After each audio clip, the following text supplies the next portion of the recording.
paghahanap naman sa nawawalang crew member sa banggaan ng cargo at tanker ship sa UK itinigil na.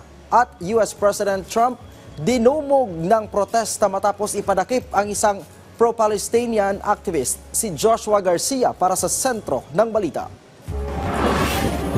Itinigil na ng UK Coast Guard ang paghahanap sa nawawalang crew member ng bumanggang cargo ship sa East Yorkshire. Ayon sa Coast Guard, 36 na crew members ang na-rescue mula sa Stena Immaculate tanker nang bumangga ito sa US military charter tanker na may lamang jet fuel.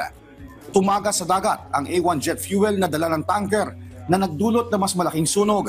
Pansamantala naman sinuspindi ang lahat ng operasyon ng mga barko sa Humber Estuary na konektado sa North Sea. Patuloy na iniimbestigahan ang dahilan ng banggaan ay kinagulat ng marami, lalo't bihira umano itong mangyari sa North Sea. Dinagsa ng mga nagpoprotesta si US President Donald Trump matapos ipahuli at ipareport ang isang pro-Palestinian activist leader na si Mahmoud Khalil.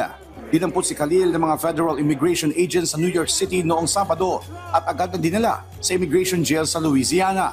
Dala ang mga placard na may mukha ni Khalil, daan-daang rallyista ang nagtipon sa Federal Square, Manhattan para ipanawagan ang pagpapalaya sa kanilang kasamahan. Giit nila, hindi terorista si Khalil, kundi isang aktivistang lumalaban umano para sa kalayaan ng Palestine. Sa kabila nito, sinabi ni Trump na mas marami pang aktivista ang huhulihin at ipade-deport ng kanyang gobyerno.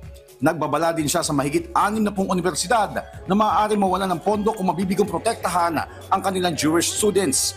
Tiniyak ng mga taga-suporta ni Khalil na hindi sila titigil sa kanilang laban. Sa Argentina, dumagsa ang pagbabayanihan ng mga tao doon para tulungan ang mga biktima ng malawakang baha sa Bahia Blanca, kung saan hindi bababa sa 900 pamilya ang inilikas. Patuloy ang pagdating ng mga donasyon ng pagkain, tubig at gamot mula sa iba't ibang lugar. Habang ang mga survivor hindi maiwasan na magbalik tanaw sa kanilang naging karanasan.